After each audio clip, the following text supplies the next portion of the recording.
Hello friends, welcome to my channel AR finance.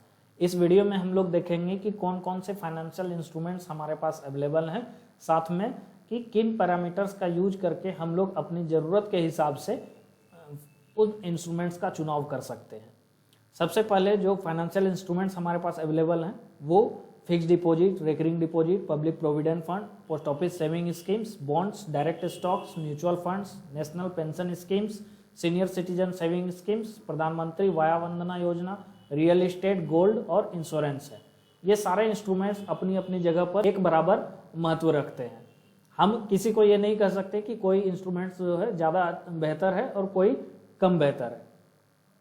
Parameters हम लोग अपने हिसाब से निर्धारित कर सकते हैं कि हमें कौन से इंस्ट्रूमेंट्स का चुनाव करना चाहिए अपने किस गोल को अचीव करने के लिए। पैरामीटर्स हैं capital safety, return on investment, liquidity और इनिशियल इन्वेस्टमेंट। कैपिटल सेफ्टी का मतलब हो गया कि जो हम लोग निवेश करेंगे और निवेश किए गए राशि पर कोई खतरा तो नहीं है, क्या वो डूबने वाला है या फिर उसमें गारंटी है कि इतना तो हमें मिलेगा ही। ये कैपिटल सेफ्टी कहलाता है। उसके बाद है रिटर्न ऑन इन्वेस्टमेंट, जो हम निवेश कर रहे हैं उस पर हमें क्या मिलेगा, निवेश करने के बाद हमें क्या फायदा होगा, कितना फायदा होगा, ये रिटर्न ऑन इन्वेस्टमेंट कहलाता है। उसके बाद आता है लिक्विडिटी, ये किसी भी चीज को हम लोग कैश में कितना जल्दी कन्वर्ट कर सकते हैं। तो जो जितना जल्दी कन्वर्ट हो जाता है कैश में वो उतना ही ज्यादा लिक्विडिटी नेचर का होता है। उसके बाद आता है इनिशियल इन्वेस्टमेंट। किसी भी इंस्ट्रूमेंट्स का चुनाव हम लोग ऐसे नहीं कर लेते हैं, हमें ये जानना होगा कि उसमें कितना कम से कम हम निवेश कर सकते हैं या ज्यादा से ज्यादा उसमें निवेश कर सकते हैं। इन सब पर एक एक करके हम लोग आगे के वीडियोस में जानेंगे। अभी हम लोग जानते हैं इसमें कि फिक्स्ड डिपॉजिट क्या होता है।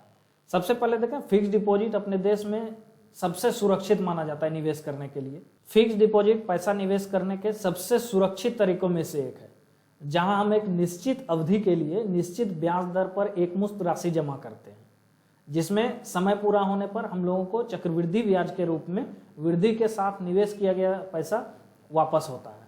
इसको हम टर्म डिपॉजिट भी कह सकते हैं। मतलब हम लोग एक मुश्त राशि, एक बड़ा सा अमाउंट जैसे 5,000 10,000 रुपए इसमें निवेश करते हैं एक निश्चित समय के लिए कि 1 साल 2 साल 5 साल या 10 साल के लिए। मैक्सिमम टर्म इसमें 10 साल का होता है। अब उसी हिसाब से निर्धारित होता है कि हम लोग को कितना रिटर्न मिलेगा, कितना इंटरेस्ट ऑफ रिटर्न मिलेगा हमें। अगर 10 साल का चुनाव करेंगे तो हो सकता है कि ज़्यादा मिले, 8 साल का करें तो हो सकता है उससे कम मिले, 5 साल का करें तो उससे कम इंटरेस्ट मिले। तो ये सारा चीज़ हम लोग किस टर्म का यूज करते हैं, टर्म मतलब टेन्योर, किस टेन्योर को चुनते हैं उस पर डिपेंड करता है कि हमें कितना इंटरेस्ट मिलेगा।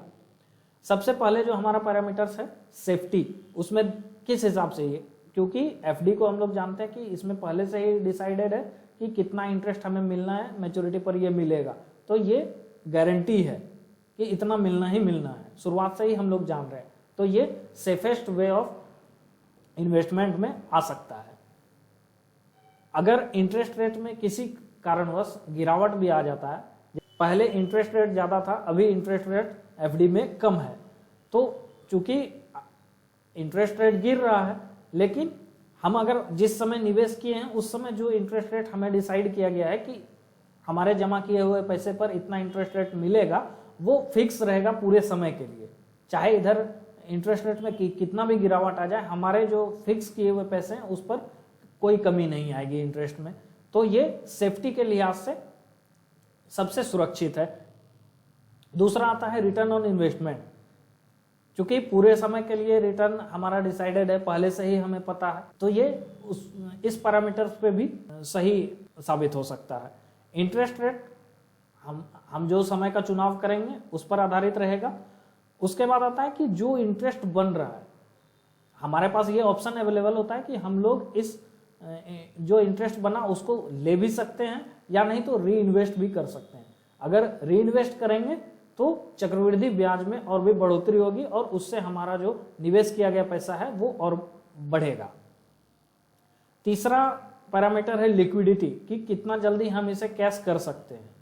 तो इसमें देखते हैं कि लोन्स हम लोग FD को कोलेट्रल जैसे कहें कि गिरवी रख के एफडी को गिरवी रख करके हम लोग बैंक से लोन भी ले सकते हैं, जिसमें से जितना एफडी किया गया पैसा है उसमें से 80 से 90% तक हमें लोन कभी भी मिल सकता है। इससे हमें फायदा क्या होता है कि जो एफडी इंटरेस्ट अर्न कर रही है वो कंटिन्यू करते रहती है, लेकिन हमें उसे तोड़ना नहीं पड़ता है। अगर हम तोड़ देंगे तो हमारा नुकसान हो जाएगा, लेकिन अगर हम एफडी पर लोन लेते हैं तो एफडी इंटरेस्ट अर्न करते रहेगी और समय पूरा होने पर जो लोन लिए हुए हैं प्लस लोन का जो ब्याज हमें चुकाना पड़ेगा वो जोड़ करके मैच्योरिटी अमाउंट में डिडक्ट करके हमें वो पैसे मिल जाता है। इसमें प्री मैच्योरिटी और सरेंडर भी अवेलेबल है, लेकिन हम लोग इसका तभी यूज करें जब कि लोन से भी हमारा पैसा नहीं यूज हो पा रहा है और सरेंडर में देखेंगे कि हम लोग को लोन जितना मिल रहा है उससे ज़्यादा सरेंडर में मिल रहा है तो ही हम इसे सरेंडर करें। नेक्स्ट आता है इनिशियल इन्वेस्टमेंट का, कि कितना हम लोग मिनिमम इसमें इन्वेस्ट कर सकते हैं। इसमें मिनिमम हम लोग 5000 इन्वेस्ट कर सकते हैं। 5000 से ज़्यादा कर सकते हैं लेकिन 5000 से कम नहीं कर सकते हैं। और ये ध्यान रखने वाली बात होती है कि ये एक मुश्त ही जमा होगा, पूरा का पूरा 5000। अब हम लोग देखते हैं कि इसमें मैच्योरिटी जो होगा उसमें क्या क्या मिलेगा हमें। मैच्योरिटी पर सबसे पहले जो मिलना है वो शुरू से ही डिसाइडेड है कि हमें क्या मिलना है। अगर हम लोग मैच्योरिटी के बाद भी चाहें कि ये हम कंटिन्यू कर सकते हैं तो हमें 1 मंथ के पहले ही बताना होता है कि हम इसे कंटिन्यू करना चाहते हैं या नहीं करना चाहते हैं। अगर हम नहीं बताएंगे तो एफडी में होता है क्या कि जो टर्म हम पहले से लिए हुए हैं सेम टर्म के लिए करंट इंटरेस्ट रेट पर, जैसे 2013 में हम एक एफडी करवाए 10 साल के लिए, अगर 10% उसका ब्याज है तो 2023 में जब मेरा पूरा हो रहा है हम अगर नहीं बताएंगे कि हमें तोड़ना है या कंटिन्यू करना है तो ऑटोमेटिक वो रिन्यू हो जाएगा अगले 10 सालों के लिए। और अभी अगर वर्तमान में इंटरेस्ट रेट 7% या 6% है तो इंटरेस्ट रेट अभी का कंटिन्यू होगा, ना कि जो पहले वाला 10% था वो। इसलिए हमें समय पूरा होने के 1 मंथ पहले तक बैंक को या जिस भी इंस्टीट्यूशन में हम अपने पैसे को फिक्स किए हैं वहाँ ये सूचना देना होता है कि हमें ये कंटिन्यू करना है या नहीं करना है। इसके मैच्योरिटी पर टैक्स जो है वो 10% टीडीएस बैंक या पोस्ट ऑफिस या जो भी इंस्टीट्यूशन है वो डिडक्ट कर लेती है अगर इंटरेस्ट जो है हम लोग 40,000 से ज़्यादा अर्न करते हैं। तो सीनियर सिटीजन के केस में 50,000 का ये आंकड़ा है। अगर हम लोग पैन सबमिट नहीं किए हैं तो 20% का टीडीएस बैंक काट लेती है। और अगर हम लोग टैक्स के दायरे में नहीं आते हैं तो हमें पहले ही 15G या 15H का फॉर्म सबमिट करना होता है।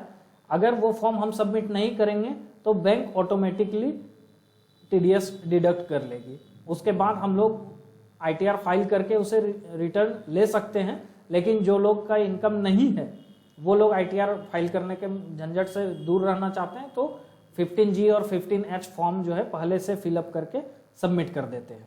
अब हम लोग रेकरिंग डिपॉजिट के बारे में जानते हैं कि रेकरिंग डिपॉजिट होता क्या है। ये एक विशेष प्रकार का फाइनेंशियल इंस्ट्रूमेंट्स है जहां हम लोग सेम अमाउंट हर एक महीने जमा करते हैं। इंटरेस्ट रेट फिक्स होता है अकाउंट ओपनिंग के समय पर ही, जैसा एफडी में होता है वैसा ही आरडी में इंटरेस्ट भी फिक्स रहता है। मैच्योरिटी भी पहले से ही फिक्स रहता है कि हमें समय पूरा होने पर कितना मैच्योरिटी मिलेगा। अब हम देखते हैं यहाँ पर कि सेफ्टी जो पैरामीटर्स है उसमें यह कितना उतरता है। तो जैसा एफडी में हमें गारंटी होता है रिटर्न का वैसा ही आरडी में है, तो ये भी सेफ्टी पैरामीटर्स के हिसाब से ये आरडी भी सेफेस्ट में आता है। नेक्स्ट पैरामीटर है हमारा return on investment. Interest rate चूंकि पहले से फिक्स है तो यहाँ पर रिटर्न ऑन इन्वेस्टमेंट भी हमारा पहले से ही पता है हमें, तो हम लोग इस चीज़ को जान के अपना डिसाइड कर सकते हैं कि हमें इसमें कितना पैसा निवेश करना है और कितने समय के लिए करना है। हमारे पास यहाँ पे ऑप्शंस अवेलेबल होते हैं कि मैच्योरिटी पे हम लोग वापस ले लें पैसे या फिर उसे री इन्वेस्ट कर दें। अगर री इन्वेस्ट करते हैं तो इसमें कंपाउंडिंग होता है। लास्ट में मैं बताऊंगा कि इसमें विशेष क्या है। लिक्विडिटी के हिसाब से देखें तो इसमें भी हमें 80 to 90% का लोन मिल सकता है। इसको शुरू करने के लिए हमें कम से कम 500 रुपए का जरूरत होता है। 500 रुपए प्रत्येक महीना हम लोग इसमें जमा कर सकते हैं। मैच्योरिटी पहले से ही डिसाइड है, अगर मैच्योर हो गया तो हम लोग उसके आगे भी कंटिन्यू कर सकते हैं डिपॉजिट करना। ये हमें 1 मंथ पहले ही बताना होगा कि हम इसे कंटिन्यू करना चाहते हैं। टैक्सेशन एफडी के तरह इसमें भी 10% है अगर हम लोग 40,000 से ज्यादा का इंटरेस्ट अर्न करते हैं।